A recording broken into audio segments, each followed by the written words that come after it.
Mary's chair has joined us, but there's no Mary there, but Mary should be there. So. Today's talk is on the Karma Sutta, but any authentic teaching on karma is also a teaching on the Buddha's meaning of rebirth. I started this talk Tuesday the same way, so it worked pretty well. I don't know how many of you know who Jiddu Krishnamurti was? I can't say is because he passed a while ago. Just you. Jiddu Krishnamurti was one of the. Good morning, Mary. Was one of the modern world's greatest thinkers. I think he passed about 30. Do you remember when I think about 30 years ago? Is that right? He's just a remarkable man. If you ever come across any of his books, one of them that always comes to mind is a book called Think on These Things.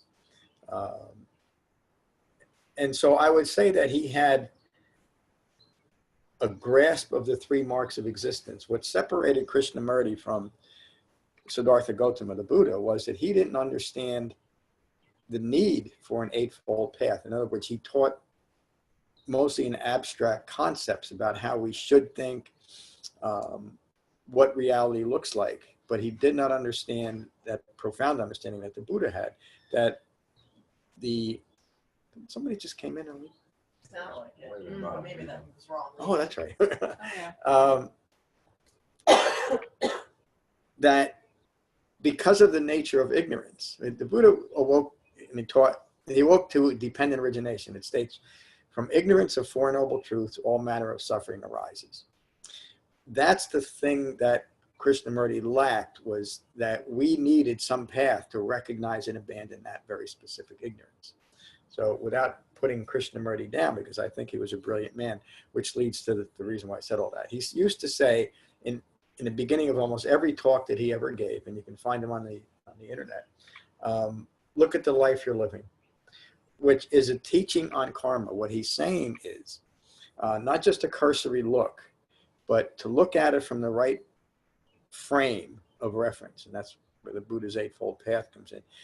Another way of describing karma is that if you want to know what you want, look at what you have. Karma is what you want. No matter how much you might want to say that's not true. I don't want stress and suffering and confusion and conflict in my own mind, but that's what you have. Most people, at least it comes and goes, doesn't it? And there's no way to overcome anything that you yourself have produced within yourself unless you change it within yourself. So karma, another way of explaining the abstract karma as a practical experience, karma is the experience of anatta, wrong views of self. And to take that just a little bit further, karma is the experience of a misunderstanding of the three marks of existence, of the impermanence of all things, the not self-characteristic, meaning a misunderstanding of what actually constitutes a self, and the resulting suffering. That's all part of karma, the abstract word karma. Another way to describe the personal experience of karma that the Buddha used is five clinging aggregates. That's the practical experience of the abstract karma. Is everybody following me? Mm-hmm. So the reason why I'm emphasizing that, and emphasizing the fact that karma is simply an abstract description of something, is that there's nothing motivating karma save our own ignorance. Karma is often taught today, especially in pop culture, forget even Buddhism, that karma is a grand spiritual system of behavior modification through reward and punishment. If you did something bad yesterday, you're going to suffer for it today. If you did something good, maybe if you're lucky, some point in the future, you'll get rewarded. It's got nothing to do with karma. What the motivating part of karma is intention, or what we're holding in mind. So I think the best description of karma, even though it's a little bit conceptual, is karma is the present moment unfolding of past intentional acts, that's important, moderated by the present level of mindfulness, meaning what we hold in mind will either continue ignorance, if what we're holding in mind is fabricated views, or, and that's a teaching on rebirth, if what we're holding in mind are views rooted in ignorance, then in this moment, I can only hope to give birth to another moment rooted in ignorance. Make sense? Yes, no? Yes. If what I'm holding in mind is framed by the Eightfold Path, then what I will give birth to in this moment is a moment that is inclined towards awakening. And so this, when you look at karma and rebirth in that way, it is an entire Dhamma teaching because it's pointing us to where to practice wise restraint, which is in this moment. It doesn't do us any good, or not much good, to realize that yesterday or 30 years ago I did something that I regret now, or that if I don't do this, I might not get what I want next week or in a future lifetime, because look where your head is. It's either in the past or the future. It's not present. It can't, and a mind that's not present can't address its karma, because karma is the present moment unfolding of past intentional acts, moderated by what I hold in mind. So that's a little bit clearer, I think. Yes, please say yes. Yes. Because I can't. I can't really see if you're saying nodding your head. And how many of you read the introduction to this, to the Karma Sutta?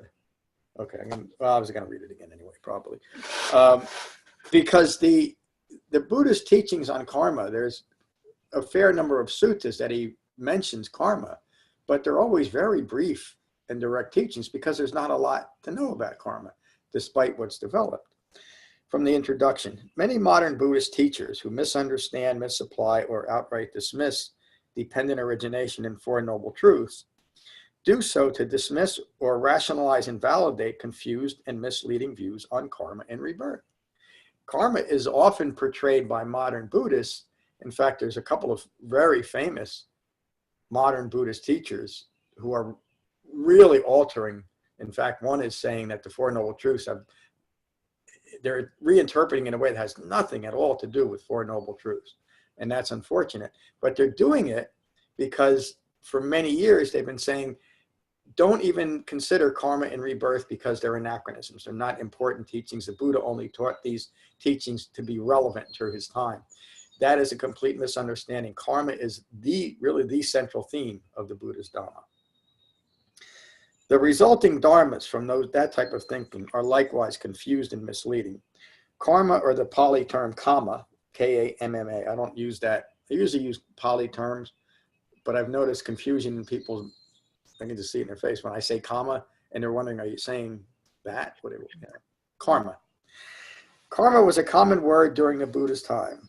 The common belief in karma is rooted in the Vedas and the Upanishads that Siddhartha Gautama studied prior to his awakening. The Vedas and the Upanishads are the scriptural foundation for modern Hinduism. The Buddha rejected these teachings as they did not lead to his goal of understanding the true nature of human life within an ever-changing environment. So there's a lot of reference to the Buddha as a master yogi, etc. Yogi, or the yogi-based philosophy, is something the Buddha recognized and dismissed. Not that it wasn't valuable in some way. He never said that. He just said it doesn't lead to the goal. It's a distraction. Many modern Buddhists claim that the Buddha only mentioned karma and rebirth because it was a common teaching of his time, and he only did so to be relevant.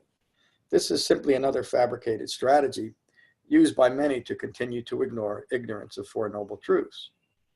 The Buddha used many common words, such as Kamma or karma, anicca, anatta, dukkha, and many others, in new and unique applications. In fact, every one of those words was a common word that the Buddha used in a completely different way to make the point that what he's teaching is something completely different than what most people are holding in mind and see the world and their relationship to the world.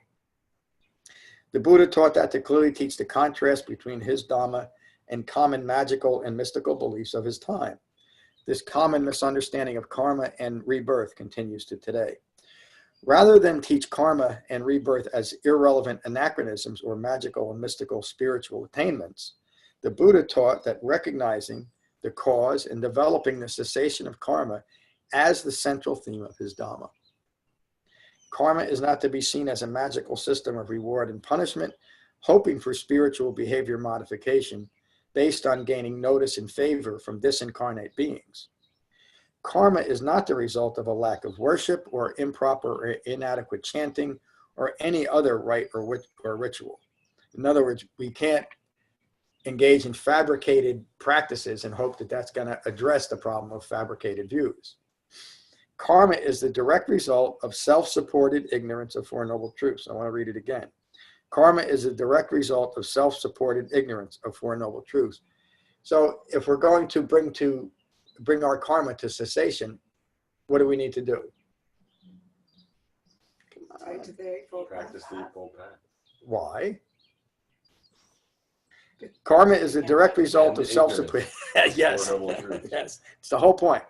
The whole point of karma, the Buddha's Dhamma, everything. Everything the Buddha taught was taught for that paragraph. Empty yourself of ignorance. Empty yourself of ignorance. Thank you.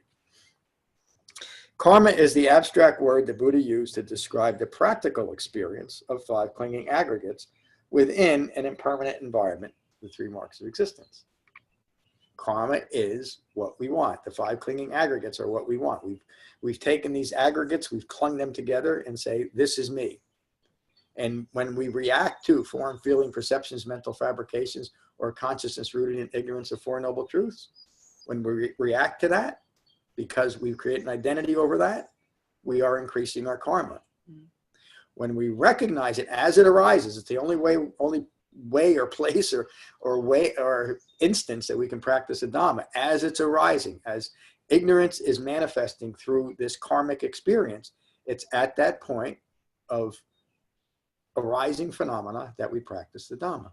Why? Because this present moment is karma unfolding. Karma is the present moment unfolding of past intentional actions moderated by what we're holding in mind. If what we're holding in mind is the Eightfold Path, then we will give birth to a moment inclined towards awakening. Did you have a question or comment? You just said increasing karma. Could it be experiencing karma?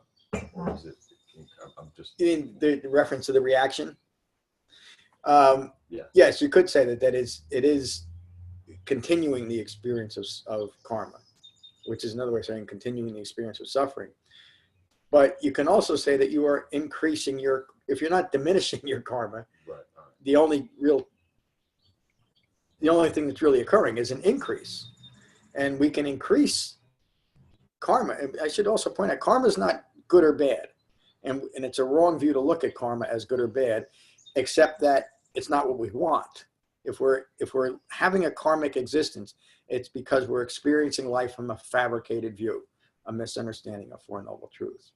So yeah, it's an ongoing, when we're reacting to what's occurring, it's an ongoing experience of that. Feels like almost like a increasing frequency of experiencing karma, maybe. It's a good way of putting it, the frequency of it. No, notice it more perhaps, or it's, I don't want, maybe this, what I just said. No, but I think you're right, and it's important to start addressing it in that way, as a bringing the abstract definition of karma into the practical experience of five clinging aggregates of what's occurring right now because of my fabricated view of myself in relation to the world around. It's karma. That makes sense. Thank you. Thank you for the question. Karma is this is really important and such a beautiful teaching on karma. Karma is the field of play for wise Dhamma practitioners. This quote is from the Baba Sutta, that those that might remember the 3 suttas on the website on what it means to be coming. Karma is the field, consciousness the seed, and craving the moisture. Look at how that... Say that again. I will. And think about if we lack the context of dependent origination of Four Noble Truths, this is a completely useless saying. It might sound nice. But within the context of dependent origination, it is such a profound teaching. Again, you could say the entire Dhamma is included here. Karma is the field. Now think about a field a field of flowers or a field of vegetables, nice organic vegetables that you grow. If you want to do that, you're going to pick the best seeds that you possibly can. And you're going to find the best fertilizer that you can to grow that field. Karma is the field. Consciousness is the seed, meaning what we hold in mind. Consciousness in this sense and all throughout the Buddha's Dhamma, it never refers to some grand cosmic consciousness with a large C that we're all part of or striving to become a part of. When the Buddha is using the term consciousness, he's simply referring to ongoing thinking rooted in ignorance of Four Noble Truths. Karma is the field. Consciousness, the seed. What we hold in mind is what's going to develop in our field, our karmic field. And craving is the moisture. Craving is the sustenance. It's the food for what we're going to grow. And if craving is what's motivating our karma, what are we growing? More craving and clinging. Mhm. Craving is the moisture. The Four Noble Truths state that dukkha arises. Dukkha arises as a consequence of craving for and clinging to, you can ultimately say, fabricated views of self. Karma is the field, consciousness is seed, and craving the moisture. The Buddha continues, the consciousness of human beings rooted in ignorance and bound by craving is established in wrong view. Again, a primary fundamental teaching of the Buddha. The Eightfold Path is designed so that we can recognize,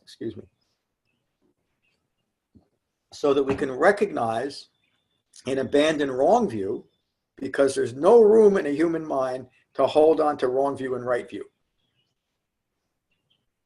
There's no way that human beings can hold on to wrong view and right view.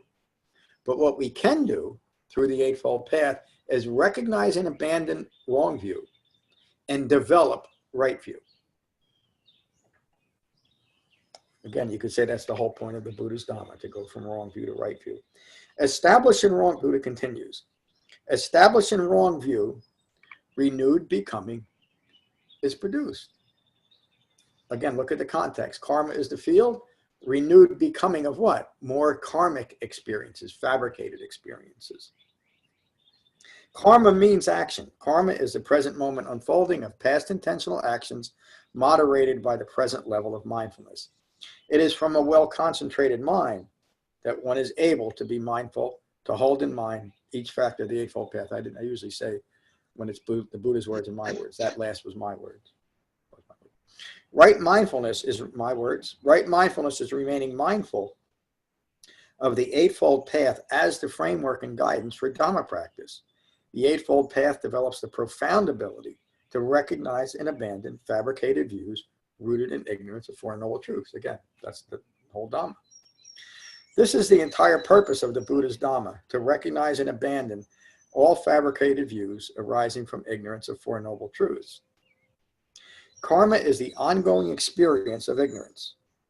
Ending ignorance of Four Noble Truths ends the unfolding of karma. A mind rooted in ignorance is a mind distracted towards continued ignorance. The Buddha taught Shamatha-Vipassana meditation for the sole purpose of deepening concentration so as to support the refined mindfulness necessary to hold in mind the Eightfold Path. Is that last sentence clear? Why we have a meditation practice for deepening concentration and nothing else? We had a great talk with someone last night about this, that they meditate often for to gain insight, and there's a whole, one of the largest forms of modern Buddhism is called the insight meditation movement. It's a very broad application of insight, and in fact it's an insight that is distracted towards analyzing all phenomena, and meditation is often used in that way, when insight into all phenomena is not something that the Buddha taught. The Buddha taught to gain insight into three marks of existence, very simple and very well focused. And it takes a well-concentrated mind and a meditation practice that is designed to deepen concentration to do that. Any other use of meditation is fine, but if it's seen as part of our Dhamma practice, then it's not fine, then it's a distraction. And I hear from a lot of people that, well, you know, and I do this and that in meditation. I like to incorporate a lot of different things. And again, people are free to do anything they want, but you can't expect to deepen concentration when you're engaging in a non-concentration practice. Visualizations, all that type of stuff, it's all just a distraction from deepening concentration. You might find some benefit to it, but it's not Dhamma practice. It won't do anything for your karma. Understanding karma is recognizing and abandoning all individual contributions to confusion, deluded thinking, and ongoing disappointing and unsatisfactory experiences. In a word, dukkha. A well-informed analysis of karma shows that karma is an ongoing aspect of dukkha, and several significant themes of the Buddha's Dhamma, such as karma arises from ignorance of Four Noble Truths. Ignorance of Four Noble Truths results in painful consequences of one's actions. Karma means action. Five clinging aggregates are the personal experience of dukkha driven by karma. Wrong views of self, anatta, is continued through ignorance of Four Noble Truths that is experienced as karma unfolding. So karma includes all of those things. All karma is rooted in ignorance. There is no such thing as John, good. You're going like 100 miles an hour. Thank you. Can you just slow down? You think so? Just You know, anybody Just besides Lorna chill. can say that, but I depend on Lorna to tell me to slow down. All karma is rooted in ignorance. There is no such thing as good karma. A mind conditioned towards self-identification and continued conceit is a mind clinging to five clinging aggregates, clinging to form, feeling, perceptions, mental fabrications, and ongoing thinking, rooted in ignorance of Four Noble Truths. Is that better? You could Thank say you. that's I making. It is. It's, again, that I making is karma. Conceit is karma. You're getting it. The five clinging aggregates describe the ongoing personal experience of stress and suffering arising from ignorance. I've said that a few different ways, haven't I, this morning? But that's the point. From ignorance as a requisite condition comes fabrications, and then the rest is dependent origination. Attempting to manipulate future karma is always rooted in ignorance and continued I-making, and can only continue and prolong dukkha. Rebirth and reincarnation are also central themes of the Buddha's Dhamma and closely related to karma. The Buddha understood that fabricating a view of the birth-death cycle is cruel. He understood that doing so would only provide a strategy for continuing ignorance by establishing a self in speculative and imaginary non-physical realms. We went through a whole series of talks, particularly the 6 or 7 talks directly on jhana, where in every one of those talks, the Buddha cautions against continuing to establish yourself in some speculative realm, whether it's a future birth. Again, that's a non-speculative, it's a speculative realm, or a non-physical realm of living in the realm of the divas, or the same non-physical distraction is simply thinking too much of yourself. That's a non-physical, you're living in your imagination, aren't you? And it's rooted in a fabricated view. And yet when we can't achieve that fabricated view, we create so much stress and suffering. It can end, it can result in someone who is full of self-loathing, but there is a measure of self-loathing in any grasping after a fabricated view of self, because it arises from, I'm not good enough right now, I need to be more. Or taking that a little bit more extreme, but not so far, that there's something broken with me and I got to fix it. That's a fabricated view. And if you're using that as your motivation for anything, you're only going to be chasing that fabricated view that there's something that needs to get fixed. Lorna. I haven't seen that in karma myself, because I think I enjoy my karma. But you're saying what I'm doing when I'm away in a dream, my own fabricated view, is I'm actually self-loathing myself. I mean, You got to look at the underlying motivation for any fabricated view of yourself. So if we can, if we can create a fabricated view of ourselves in relation to the world that isn't challenging to our own views, we'll be pretty comfortable in that. The problem is when that fabricated view of self is challenged in some way, whether directly or just from some inner doubt about what we're doing because of the results of that fabricated view. Again, we're using an abstract word to describe something that is completely experiential to human beings. The abstract describes the practical experience of fabricated views. And so we create, the motivation behind a fabricated view is to make me feel good, to make me fit in the world in a way that I find acceptable. And that I can continue through craving and clinging, no matter how painful it is. And again, many people aren't even aware of it. Most, 99.9999% of the people on the planet are simply unaware of this.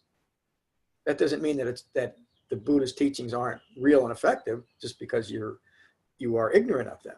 Yeah. And so we do those things to make ourselves feel good, or at least be acceptable, and not acceptable in the world's eyes, acceptable in our own eyes. And again, that's why we grasp at things that make us feel good, and we might incorporate it just in our life. But if we're seekers, something that has the spiritual or Buddhist label on it that in the moment might make us feel good, we'll incorporate it into our practice when it's only just another distraction. Again, we can't go by just because something makes us feel good. That works. The Buddhists taught the Satipatthana Sutta to show us the foolishness of relying only on feelings. He took that to the fourth level of consciousness or mindfulness, to be mindful of the present quality of our mind. Why? To show us that if the present quality of our mind is distracted or painful in some way, that there's something wrong with our thinking, not something wrong with the world. Unless we take it personally, then it's wrong. Jay, you had a question? Yeah, I go along with her. I kind of like my accumulated bag of goodies. I would certainly be the one running through your field with a gunny sack at night to collect the fruits of your metaphysical labor there. But I don't see any reason why you can't enjoy, if you're doing good works and things are going well in that respect and whatever, why shouldn't you appreciate it or enjoy that? I mean, it's on one hand, it's eye making, but it's okay to be happy with your performance and some aspect, or if you're doing good, you're following the Eightfold Path in your life. I don't mean to interrupt you, but there's the catch there, Jay. But go ahead. Yeah, no, that's as I've often said, I'm very happy to bask in my material possessions and like my extra chocolate cake and all that stuff, and I'm not ready to, become pure and perfect enough. But on many levels lately, I've had some very good successes with helping other people. Oh, that's wonderful. So it's like, is it wrong to? I mean, I'm definitely trying to avoid the eye making. Like boy, I'm some stuff because I help some people. It's a goal that I pursued over the course of time that I'm getting some success with. I agree completely. Being truly helpful towards other people is wonderful, and we should enjoy that. Yeah, it doesn't mean that you're practicing the Dhamma just because you're helpful and compassionate. That's just a good way of thinking in the world. If you want to develop the Dhamma and awaken as the Buddha teaches, nobody has to. And it's not right. You're not wrong if you decide you don't want to. Nobody has to do that. Again, the Buddha never taught that he was a savior or that this is salvific in any way. If you want to go from a mind rooted in ignorance of Four Noble Truths to a mind that has wisdom of Four Noble Truth, you develop the Dhamma. If you don't, you don't. And it really is that simple.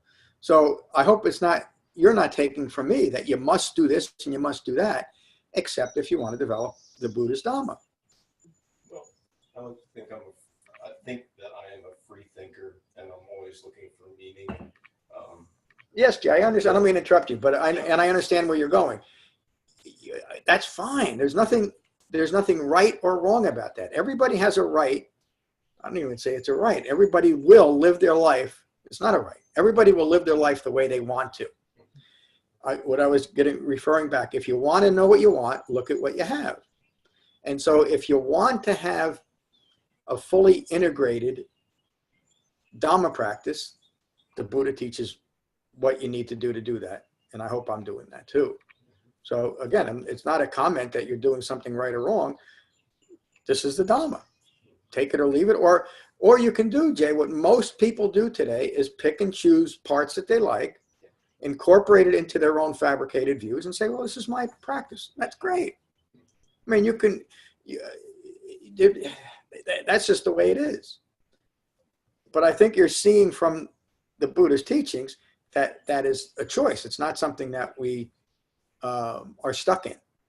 Well, that's one of the benefits of coming and listening to your teachings is to find out about this and then make a choice. Say, this is for me. This is not for me.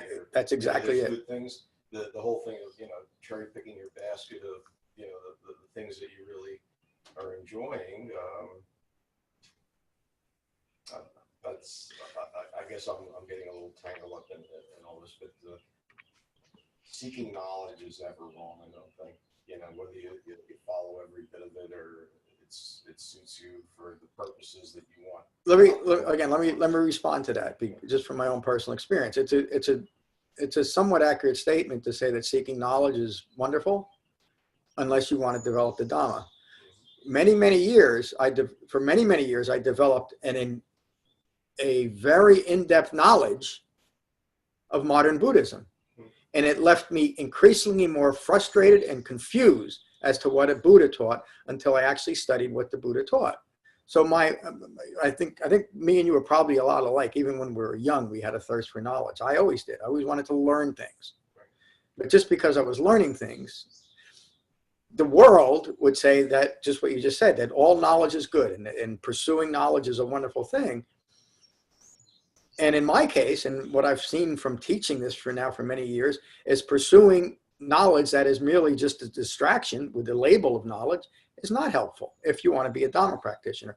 If you want to live a life of constant acquisition, I always want to learn the next thing. I want to learn all about quantum mechanics and auto mechanics and veterinary work and brain surgery, study all this stuff. That's great. But it won't bring you to an understanding of Four Noble Truths. It's not right or wrong. It's just the way people choose to live their lives. So you bring up an important point. Thank you. I gotta get through this. I'm going to go back just to one paragraph. The Buddha understood that fabricating a view of the birth-death cycle is cruel. In the sense that it is just another distraction, teaching people that there's some value in creating future favorable births, etc. It's just another distraction. He understood that doing so would only provide a strategy for continuing ignorance by establishing a self in speculative and imaginary non-physical realms. He avoided fabricating yet another foolish explanation of commonly held views that insist on seeing self in some way as eternal. The Buddha teaches to bring to cessation any moment rooted in ignorance, so as not to give birth to continued ignorance and continued dukkha. Is that last sentence clear? Yes? Mm-hmm. Yeah. Could you read that one more time? Yes, that's why I asked. The Buddha teaches to bring to cessation any moment rooted in ignorance, so as not to give birth to continued ignorance and continued dukkha. Thank you. It is at the point of contact between what is held in mind and what is currently arising in thought, word, and deed that a well-concentrated mind can apply the guiding principles of the Eightfold Path through wise restraint. Again, that's where the Dhamma hits the road, right here in this present moment. It is in this present moment that karma is unfolding, and it is in this present moment that the guiding framework of the Eightfold Path is applied. Karma and rebirth are simple understandings made overly complicated by confused and irrelevant wrong or ignorant views. Excuse me. In relation to karma and rebirth, the Buddha concisely teaches, I am the owner, the Buddha's words, I am the owner of my actions, heir to my actions, I am born of my actions. Notice how the importance of that. The Buddha is not trying to teach how human beings become born, physically born. He's talking about giving birth to what's occurring in this moment. I am in this moment born of my actions. That's the most powerful and concise teaching on rebirth. And related through my actions. In other words, we string it together. We cling these actions together, and it produces a fabricated view of self, karma. The Buddha continues, my actions will determine the fortune or misfortune in my life. It's up to us. My words, any actions motivated by ignorance of Four Noble Truths, fabricated actions, will directly impact one's experience of what is currently arising.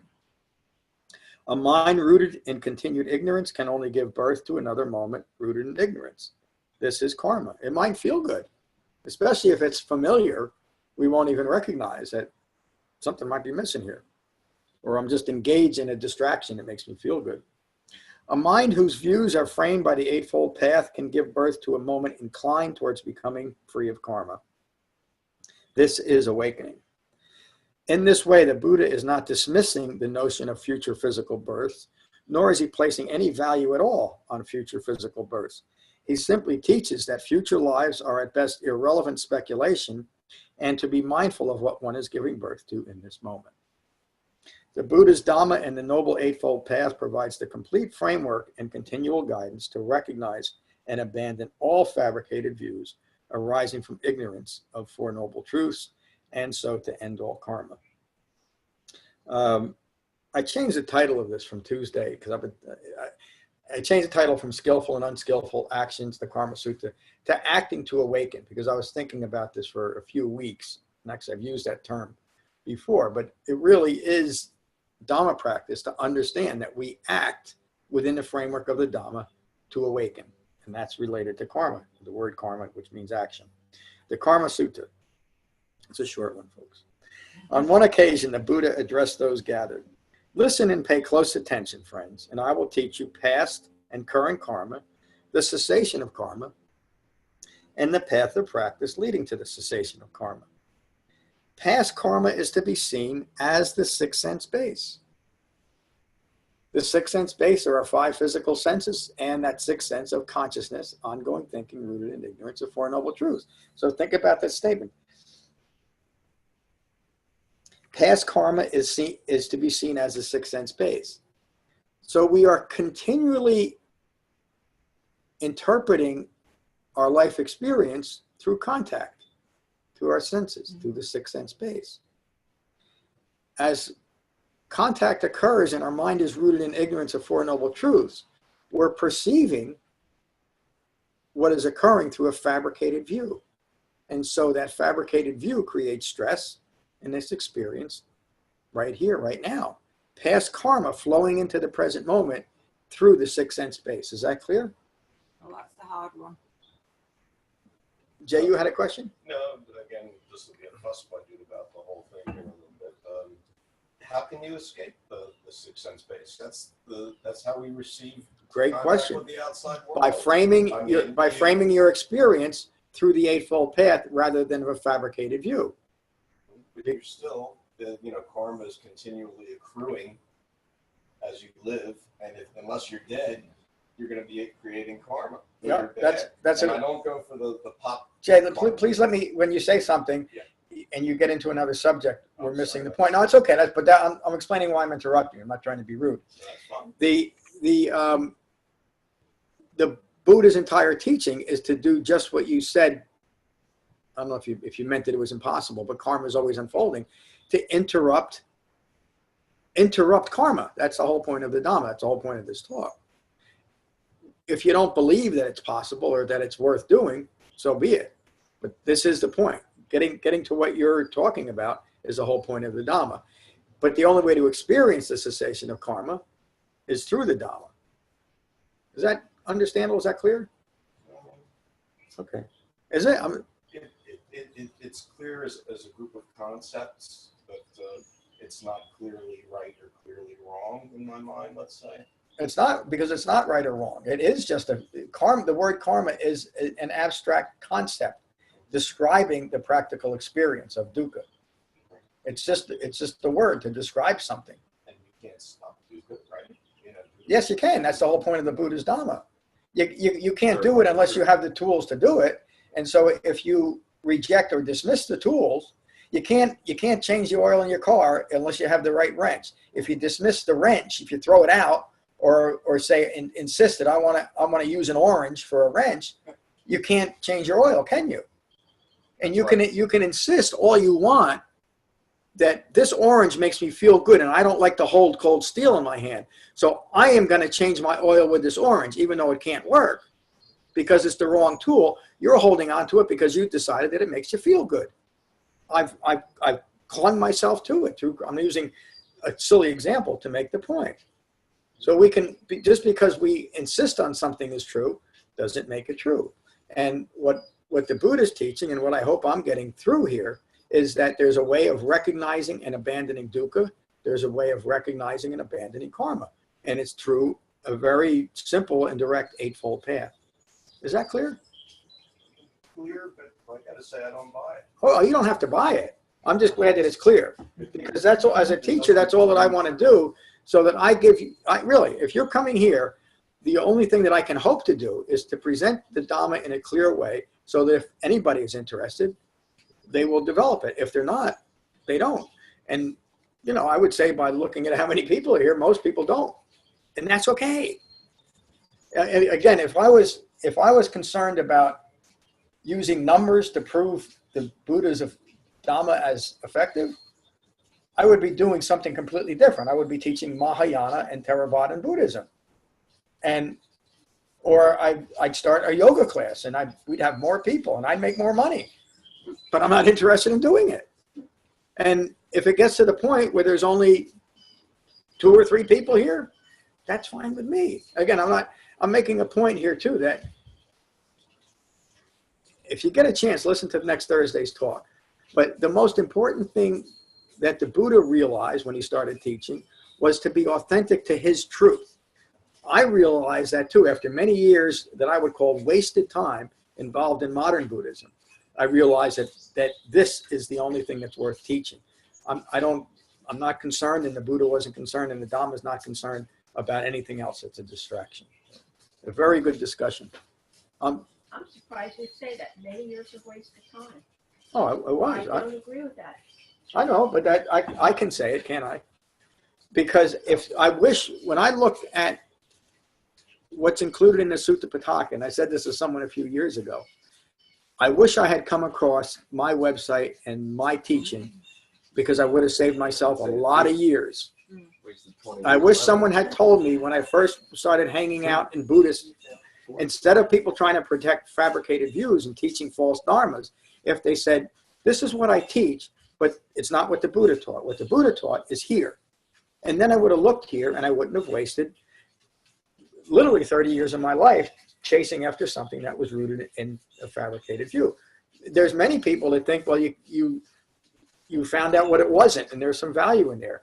Yeah. But if I came here, I would have found out what it wasn't without wasting 30 years, Kevin. It's interesting where this conversation developed from, and you know, seeking knowledge and is a thing in itself, and it's discrete. Yep. But what the Buddha is teaching is wisdom, and wisdom in our context, or this context, it's emptying oneself of ignorance. Yep. And that's a different thing than seeking knowledge of everything and everything. You know, it's you can't notice it with everything because Everything is a distraction. Yeah, it's if you're holding on to it. Like you've said before, it's very discreet, and to hold these teachings in mind, you know, it begins with a simple practice of breathing and Yep.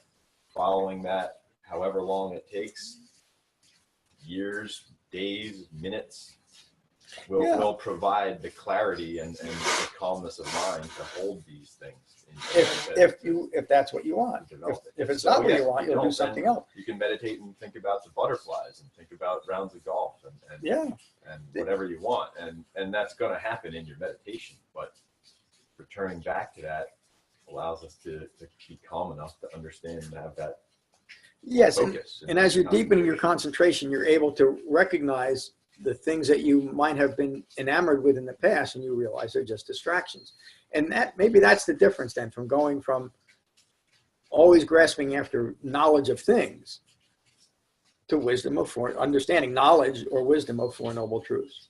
It's literally a different way, a different view of the world and yourself in relation to the world, going from a wrong view to a right view, and just using the term to make the differentiation. Holding on to fabricated views is not wrong in a moral or ethical sense. It's just wrong in a dharmic sense. It just doesn't fit. Let me continue so we can finish this. I'm just starting this again.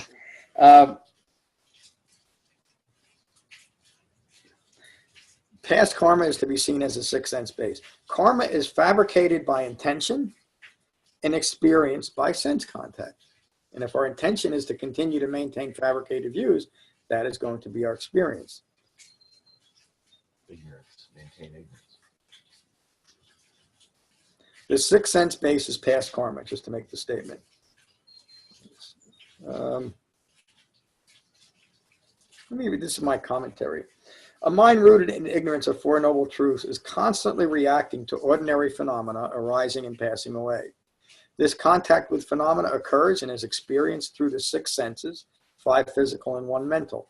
A distracted mind stuck in self-referential views continually reinforces ignorance and continues confusion, deluded thinking, and stress and suffering. Karma arises from ignorance of Four Noble Truths. The Buddha's words. Current karma is fabricated thoughts, words, and deeds arising and passing away. This is current karma. Again, if you want to know what you want, look at what you have.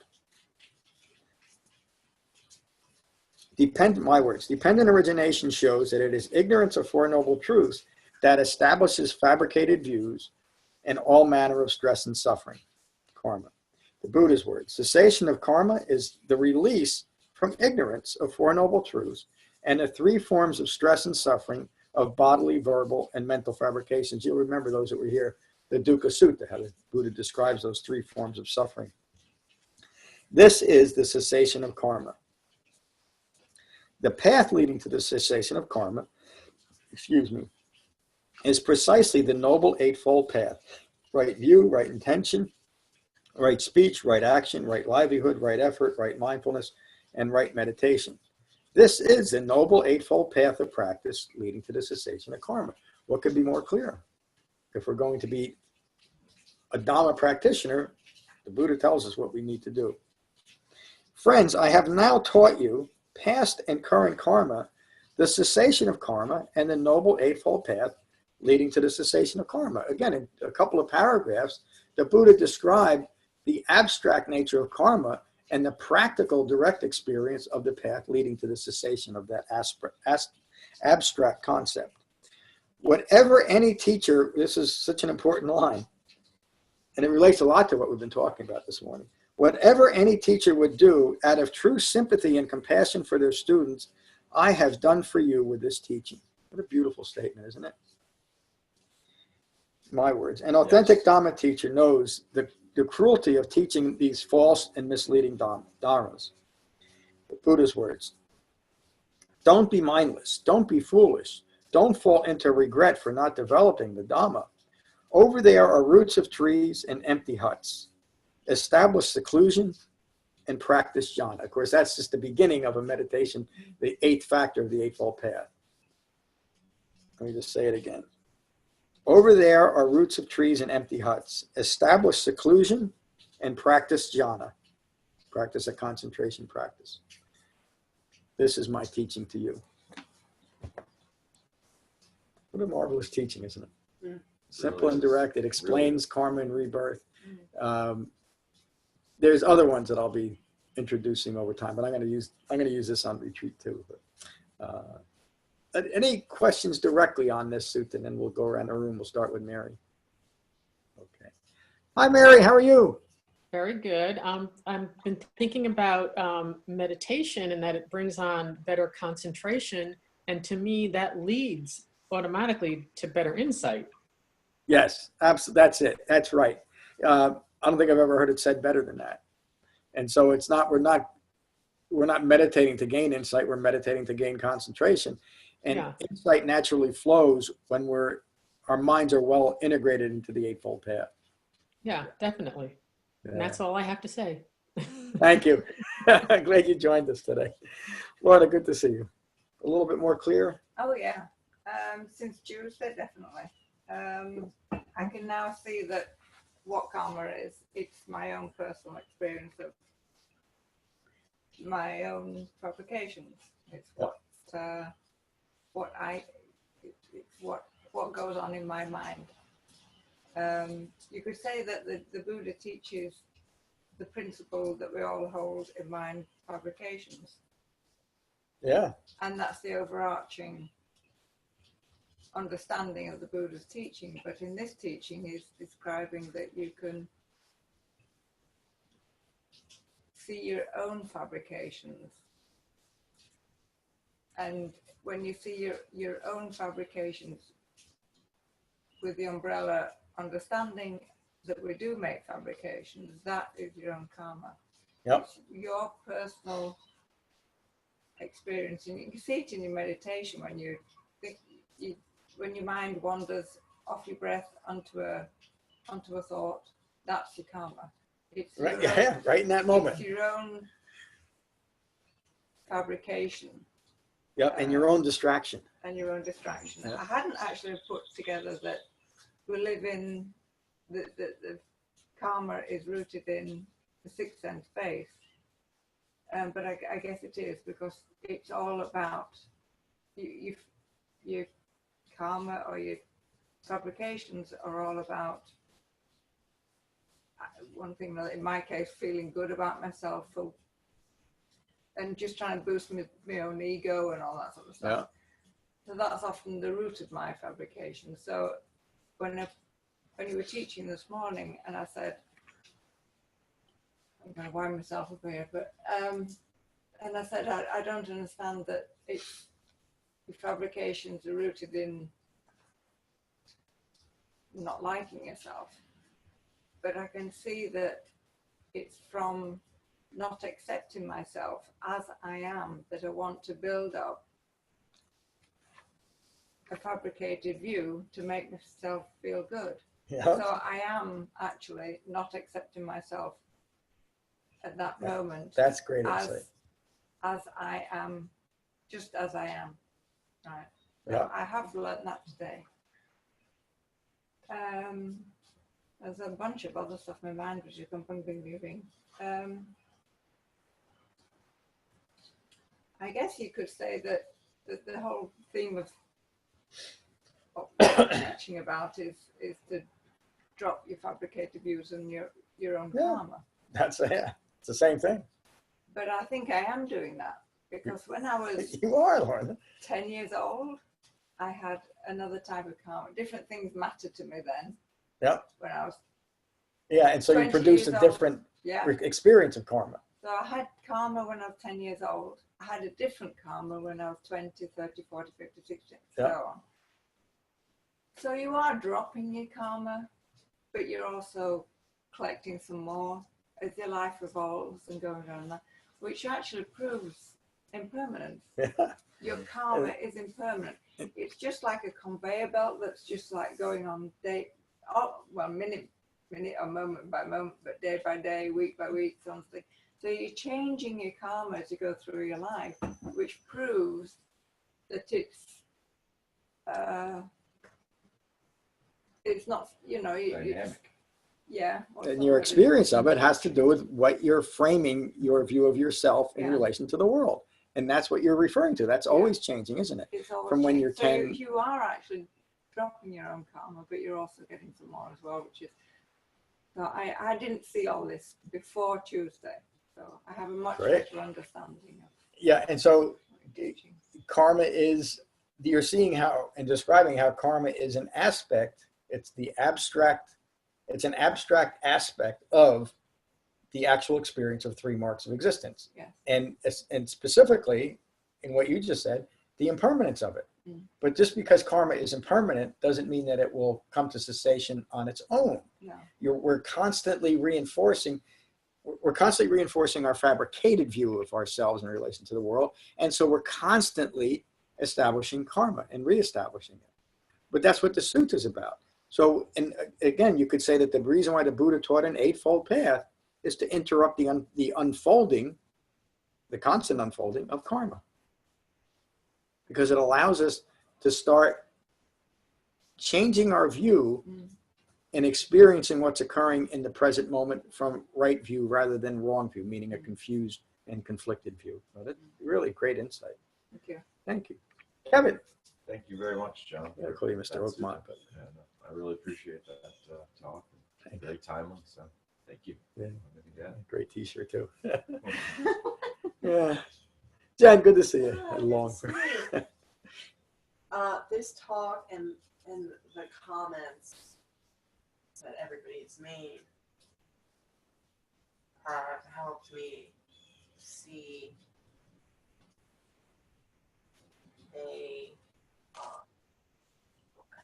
I've gained an insight, I would say. I don't even know if I can put it into words, but I gained an insight about Shamatha. Would you try to explain it? Because it sounds like... Yeah, I'm just taking my time. My experience on a top. And how I'm clinging to, I feel the strong, just right now, like this strong sense of clinging to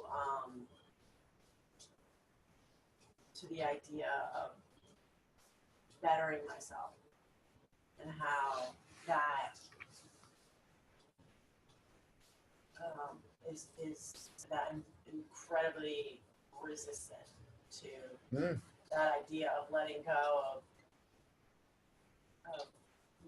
projecting myself into the future and envisioning a better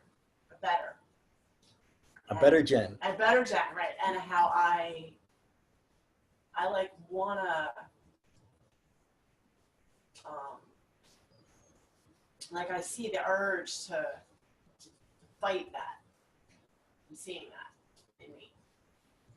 Like, and to look for challenge. How I can find that that's not true. And so that has been really helpful, because I see that all as like, that's tremendous nonsense. Insight. Well, my own nonsense. Yeah. Well, but it's not. It is nonsense to recognize it as such.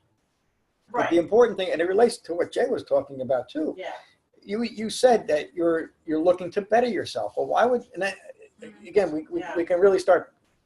Well, why shouldn't we better ourselves? Right. We should.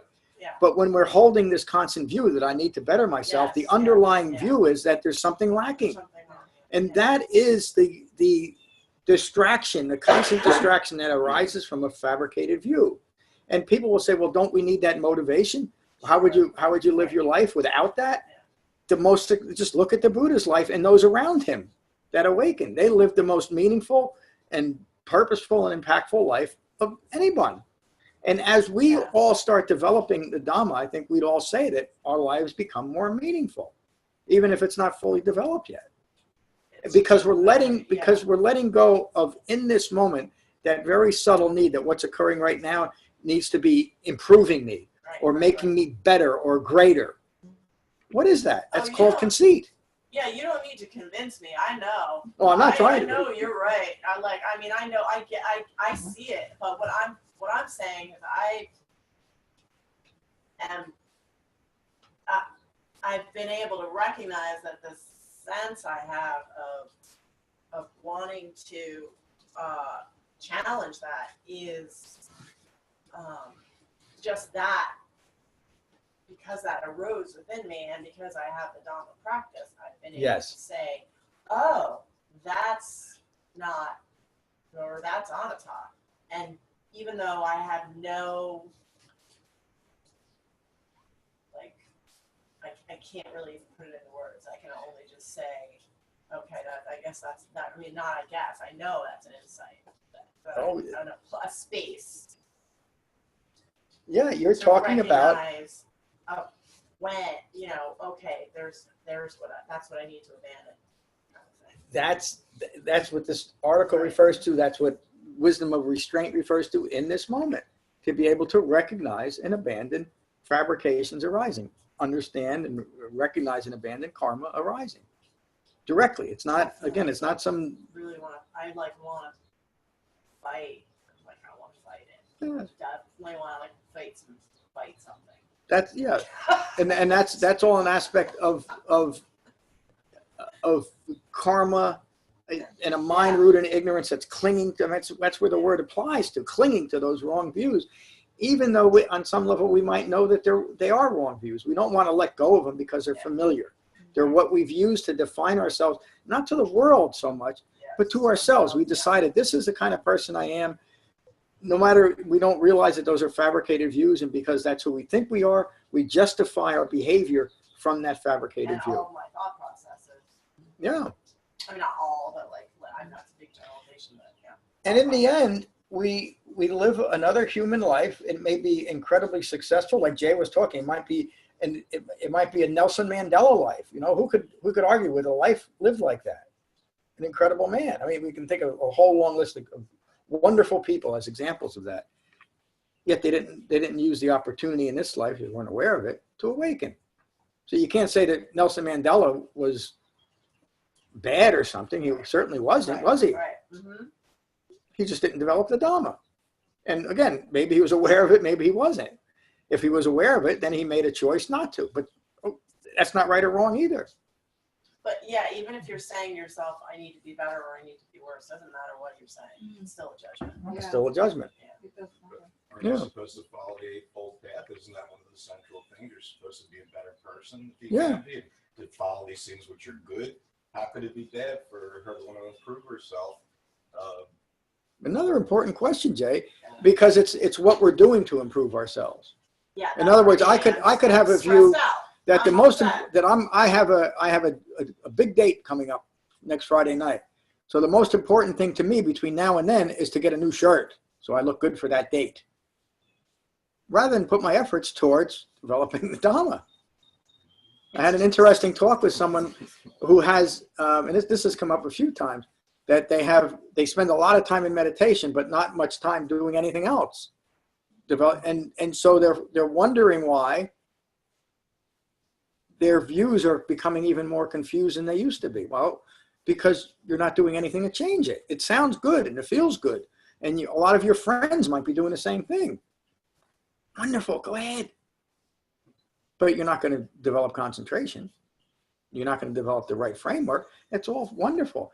But when you incorporate the Eightfold Path in a real Dhamma practice, then you can gain insight into that and see it. If you didn't, 4 years ago, what you just said would have been complete nonsense, wouldn't it? And now it's one of the most meaningful things to you because it's a real experience that you're having. And you're noticing the results of that. It's not, we also feel, one of the problems with living a fabricated life is we understand on usually a subconscious level, less than apparent level, maybe I should say, or less than mindful level, that it is fabricated and it's tenuous and it has no real foundation. There's nothing really there. It's like when we went off the gold standard. I won't get into that talk. There's nothing really supporting my fabricated view except my own view. But the Dhamma establishes ourselves with a foundation in reality. It gives us a reference point to live our lives. And that's what you're describing, what we're all describing. Wonderful. Thank you. Yeah, I think it is too. Lisa, good to see you this morning. How are you? See you too, John. Fine. How are you? Good, thank you. Well, my mind's a jumble. But last night I did read that up to the end of what Buddha said. It seems that the concept of karma and dukkha has some overlap because you could almost Same thing. substitute one word for the other in a lot of instances. Yep. And so that's even more confusion for me. And I often don't understand a lot of, very often you say, is that clear? And I would just say, yeah, clear as mud. Well, let me explain that one. Dukkha and karma really are the same thing. Karma is the abstract word used to describe the ongoing unfolding of dukkha, but the reason why the word is important is the reference in this sutta that this is the way that you end the constant unfolding of karma, or the constant unfolding of dukkha. Dukkha arises from ignorance. As the Buddha teaches, ending ignorance ends karma, so it ends dukkha. One's the abstract, one's the actual experience, the visceral experience of it. And you could say the same thing about the five clinging aggregates, which is the ongoing personal experience of dukkha. So it's a little bit more of a refined teaching on the same subject. And as I said a few times here, karma is the central theme of the Dhamma, not some anachronism that should be just ignored. If we attend to our karma with the intention of ending it, we're Dhamma practitioners. If we don't, that's okay too. Does that help? Yeah. Good. Also related to what's been brought up, and this goes way back, and I'm not sure it's something you said, someone said, or I thought, but also way back, I went to a meditation, and then someone I know brought a friend, and then later she said, well, I didn't like that. I don't know how to empty my mind and not think about anything. Oh, well, and by that time, I kind of had already been involved in it, and I don't know how I responded. I probably didn't say anything, but you know the thing where people are afraid that they let all this go, there won't be any of themselves left. So you have a person, and then you have this empty space. Well, what is it that nature does, like a vacuum or something, whatever? But you know, it's wonderful to get it filled up with these ideas and these ways of living your life. So you empty the garbage and you bring in, you know, teachings and good things to think about and things that are helpful in your life. But the thing that just didn't ring true, okay, well, all right, I won't, you said about I wasted all that time, or 30 years or something. And then you said about Nelson Mandela, how 30 years or something, or 20 years he was in jail, right? I think it was closer to 30 years. Or something like that, but that's kind of just an aside. But don't people say, well, if I hadn't gone through all that, I never really would have understood such and such, or I never would have done this in my life. Yeah, my experience is a perfect example of how fabrications don't bring that, because all I was studying was fabrications. There was no benefit to it, except, I would say in some way that, and you hear me the way I teach, is I have a direct, kind of like the Buddha, you know, and the Buddha teaches his own awakening story, how he studied with different teachers and found that it wasn't helpful. Right. And so he then spent a lot of his Dhamma teaching saying, this is my Dhamma, but it's not that. And he taught that from direct experience. So I can do that. Well, but what I said was that I wish someone had come along and said, this teaching is not what the Buddha taught. That is, look at that. Because I would have saved myself a lot of wasted time chasing something that was just fabricated. And to me, I would have had just as much knowledge of what the Buddha taught if somebody just said, it's this and it's not that. And I would still be able to teach in that same way, because I would have had the experience. You had to find that out yourself. So you found that out yourself by going through all that. Nobody came to you and said, you know, but this is no good. This, you know. But if someone had come to me and said, and I was very good friends with some very famous Buddhist teachers. You know, and when I want to learn something, like Jay says, I'm not shy about finding someone and calling them directly and going and seeing them and sitting down and saying, I want you to tell me what this means, etc. And I did that with a few of them. And so they were wonderful people. I'm thinking about one in particular. He was one of the funniest, warmest men I've ever met. We used to go out to lunch at times. And we'd go eating hot dogs. You know, he had an obsession for hot dogs and cigarettes, which taught me. Think of that Buddhist hot dog joke that I just heard this morning. What was it? That's a great old joke. It's one of the Buddhist monks said, hot dog. I'll have one with everything. Oh yeah, that's Right. right. Make me. Of course, that's not really what the Buddha would say, would it? Right, So, right. I want a very specific hot dog. That is. Exactly. To be one without ignorance.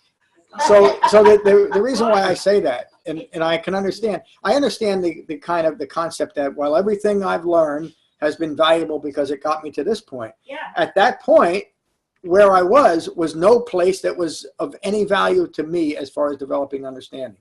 So I spent, and maybe 30 years is a little bit too long. I'm trying to think when 26, really was more like 20 years now when I think about kind of wandering around. If someone had just told me, go to becoming-buddha.com and study what's there, then I would not have spent all that time literally wasting time and money learning something that I know now is simply fabricated. It's not based in reality. So what good is it? But John, it makes you so much more authentic because you know about all I that. would have been just as authentic if someone had said, all this teaching over here is not what the Buddha taught. Study the suttas. But it And I would makes you- still have the same perspective. It makes you So- capable of all those people who come. Lisa, let me say it this way. Because I had such a wonderful experience in that 20 years of listening to fabricated views, I might as well instill that and give you the opportunity to have 20 years of fabricated Dharma practice by teaching nonsense. I mean, again, I'm not putting you down personally, but that's kind of what you're saying. Because I found it valuable. Well, listen, today's class is going to be on chanting. So let's learn how to chant. And I would advise that you use this chant every day. And then next week, we're going to learn about how many times we can bow in an hour. And that's a very good practice to use. So let's learn how to bow, and we'll do that forever and ever. Then the week after that, let's learn about visualizing deities to intervene on our behalf. I could do all that. I learned all those things. I'd probably be good at teaching that. And it would be the cruelest thing I could imagine doing. Why? Because it would be wasting your time and giving you further reason to maintain fabricated views of self. So that's why I say it was a waste of time, because it would be a waste of time if I continued it, wouldn't it? I think. Well, you suffered through that, and you I know. really suffered because you said some of it was really, you were depriving yourself of food and, and sitting for hours at a time. So you actually did suffer on our behalf, so we don't have to. Well, I hope so, but I will tell you that even during the times that I was suffering, in my mind, I felt like this is pretty good. This is really wonderful. Look what I'm doing. I just spent 10 days in silent meditation for 14 hours a day. Wow, that's great. I'm on the edge of awakening. And all it was 10 days of intense distraction. In fact, even people that were honest at the end of it said, the best thing I got out of this 10 days is that it's over. And that's my experience. A lot of people would say they had a great experience in that 10 days. They wouldn't say that. To me, it was. They would if they're in the fabricated views. Well, I but mean, there's nothing like sitting on the cushion with no distractions and Yeah. letting your mind go. I mean, that's the good experience. That's the Yeah. good experience that they would have from it. But yeah, I hear people talk about how wonderful silent retreats are. Mm. And whatever, how many, it's 2 days, 3 days, 5 days, or a week. Mm. It is, because for most people, being in silence is a fabricated way of not having to face yourself. yeah. And the Dhamma is just the opposite. That's why I don't lead Yeah. silent retreats. Can It's much a, more say challenging. an observation? This is what I'm seeing. Sometimes when I hear you say that you're being hard on yourself. So that's saying what? Saying when you say that you have kind of this wasted period of time in your life, and maybe that's not what you're saying, but I think that's I'm not. what I hear, and that makes me want to be like, be gentle with yourself, So Thank you. And it's just what I hear I'm not- I'm- sometimes, so. yeah, I'm not saying it that I regret it, though. I don't. Right. I don't. Okay, yeah, that's I don't approve of that time that I wasted. I accept it because it's what I did. right. Okay. And you're right. I am glad that for some reason, I still don't know why I thought that this is nonsense. The Buddha wouldn't teach something like, an awakened human being wouldn't teach this. How can I find it? Because that was a thought that led me to is there a way to find out exactly what the Buddha taught? And what I found out was, yes, there is. And when I found that out, I also found out that it's something completely different than I was taught at all. It wasn't like, they were missing the point a little bit. The contrast between what a Buddha actually taught and what has developed is significant and rooted in ignorance from my own experience through all that. So, yeah. Sorry, the funny thing about that is that Jay, when he reads about people, he reads what they wrote themselves. He doesn't want to read about what people are writing about that person. So he tries to go back to primary writings of what that person wrote, whether it's our founding father, anyone. So when you said that, it was like the similarity. Yeah. Well, and that's what happened when I started reading the sutras. I was reading, but even then, I can't translate from Pali or Sanskrit. I also can't translate from German, which a lot of the early texts were translated first into written German. I don't understand any other language but English. So I rely on other people's translations. But even then, when I read them, when I started developing, there was an aha moment for me. And the sutras aren't presented as start here and read, it's not presented in a chronological, as a chronological study, what you should, But when I finally understood and read the Paticca-Samuppada Sutta, dependent origination, the way it was presented, because everything I heard about dependent origination had nothing at all to do with what the Buddha taught. And then I read about the Four Noble Truths, and I read the Dhammacakkappavattana Sutta. Then I had the context for applying what the Buddha taught, and it started to make sense. And because of that, and that's why I say that if we're going to understand the Buddha's Dhamma, we have to understand dependent origination and Four Noble Truths, or we can't apply it properly. That was the beginning of the end of my own fabricated views of what a so-called spiritual practice should be about. And so that's why I teach what I teach. Right. Well, many clergy will go, like if they really want to, translations of the Bible depended on what the translation was, depended on who was writing it. And there were political motivations, social motivations, and religious motivations. Yeah. Nothing. So a lot of clergy will learn the original language that the Bible, whatever it was, the Bible, let's say, or just different writings, was written in Greek or Hebrew or Arabic, and then try to learn it really, really well, become a scholar, because they don't want it filtered through how somebody was translating it and what their motivations were. Well, that's an important point. And so that's what that's similar. That's very, very similar. Well, and what I found too, when I started reading the translated suttas, that even the translators, and this is easily understood, anybody just understands just translations in period, they're impacted by the person's view. And so I rely on probably 5 or 6 different teachers, primarily, not translators. And then even more specific would be Thanissaro Bhikkhu and Bhikkhu Bodhi and Maurice Walsh and Sister Kamma. But even then, once I understood the context of what the Buddha taught, I can see where their influences from their form of Buddhism has altered their translations. In other words, the Pali and Sanskrit aren't languages that have almost no one-to-one correlation from word to word. So you're really translating abstract thoughts, even though they're real words that are on paper. So unless you understand the context, your translation is not going to have much fidelity to what you're translating. So even though I'm using, for example, Thanissaro Bhikkhu's translation of the Karma Sutta, I think this came from Thanissaro, I'm changing it in a way, and I say it, so that it has relevance, it removes as much repetition as possible, but again, it maintains relevance and contextual accuracy to dependent origination and Four Noble Truths, because that was the Buddha's intention behind what he was teaching.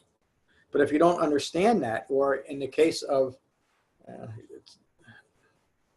let me say this carefully because it is going to be out there. In the case of some teachers, they can't help but interpret their translation based on their beliefs of what Buddhism is all about. So some people will weigh their translations heavily towards what's in the Abhidhamma. Others, like, I mentioned his name, Bhikkhu Bodhi, who really feels a need to make all Buddhism one and treat it that way, that it's all kind of one teaching. So he translates it in that way. When I read it and I write it, by the way, I don't just copy and paste these suttas. I write every word, and I translate it into my way of seeing things in relation to how the Buddha taught. And again, it changes You say that everything. in your book, I mean, in your books too, you'll say that this is exactly what you just said there, that you're making it relevant Yeah. to your goal. Yeah, I'm writing and doing a series of Thursday night talks on the Dhammapada. I think that'll be my next book this summer. It's a 26 chapter book, but I'm referencing on each chapter at least 6 different translations of the Dhammapada. And it's remarkable how some of them are so contrastingly different that you'd wonder where they're getting this information from. But I also understand what the Buddha was teaching and the context. And that's what I don't know if you can call it translation, going from one English phrase to mine, but reinterpretation, I don't know what you might call it. But that's what it is. And so you can't, what I realized too was that unless you interpret the Dhamma in the proper context, it just leads to all kinds of speculation. So it's important. And that's why I emphasize it, that we keep it on this. That's fascinating. I've been to Bible studies and we'll have all different versions of Bibles. And, the different, Methodist and it's this translation and that translation and, different religions, and they're very different. So it's in itself, it's an interesting study of comparing translations. Oh yeah, the one of the world's foremost professors of comparative religion, specifically comparative Eastern religions, happens to be a cousin of mine. We don't talk all that. His name is Carl Olson, and his books are, he's really brilliant, so they're a little bit difficult to read, but they are fascinating. And his description of the different paths of mind, in fact, one of his books is the different paths of Buddhism and how they came to be. The interesting thing about my wonderful cousin is he's never meditated once in his life. He has this incredible depth of knowledge of all schools of Buddhism, but it's only scholarly. And he's a great guy and all those things, but that's what he wanted. So that's what he got out of Buddhist practice. No real insight. Okay, he doesn't have to. He's a good guy. Great class. Jay, good to see you. Thank you, John. I got to apologize if I offended you by objecting or giving a different viewpoint of the viewpoint you were presenting. But not at all. My dear old granny used to say, the validity of reasoning is governed by increased dialectical refinement. The best answers are the ones that you chew on for a while. And the more you chew on something, the better answer you get. That's, so. Yeah, no, I don't. You inspired a great conversation today. Great class. I hope so. I meant to be productive and positive and not be negative, but the end is you do want the truth of these things. And thanks for, we got the wisdom. It took you 30 years of eating pineapples out there and meditating in Hawaii in 15 minutes on a rainy morning. There you go. There you go. That's right. And you bring up such a good point. Really, what you talked about this morning is what we're going to talk a little bit more about next week in hindrances. It's what prevents people from wholehearted engagement with the Dhamma, because we don't want to give up these other things that we've developed in life. And that's not right. Excuse me. That's not that's not right or wrong. It just is. It's just the way it is. And again, that's how the Buddha presented. This is what it is.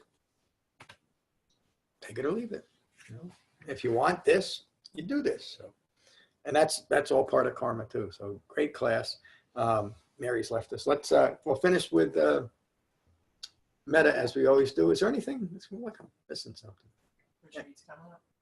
Retreat's coming up a week from Thursday. Come. If you can. It really is a marvelous time. A few new suttas this year. But we'll finish with Metta as we always do. So find your relaxed meditative posture. Take a moment to become mindful of your in-breath and your out-breath. And these are the Buddha's words on Metta from the Karaniya Metta Sutta. This is what should be done by one who is skilled in goodness and who knows the path of peace. Let them be able and upright, straightforward and gentle in speech, humble and not conceited, contented and easily satisfied, unburdened with duties and frugal in their ways, peaceful and calm and wise and skillful, not proud or demanding in nature. Let them not do the slightest thing that the wise would later reprove. Wishing in gladness and in safety, may all beings be at ease. Whatever living beings there may be, whether they are weak or strong, omitting none, the great or the mighty, medium, short, or small, the seen and the unseen, those living near and far away, those born and to be born, may all beings be at ease. Let none deceive another or despise any being in any state. Let none through anger or ill will wish harm upon another. Even as a mother protects with her life her child, her only child, so with a boundless heart should one cherish all living beings. Radiating kindness over the entire world, spreading upwards to the skies and downwards to the depths, outwards and unbounded, freed from hatred and ill will. Whether standing or walking, seated or lying down, free from drowsiness, one should sustain this recollection. This is said to be the sublime abiding. By not holding to fixed views, the pure-hearted one, having clarity of vision, being freed from all sense desires, is not born again into this world. Thank you all for a wonderful class this morning. Peace.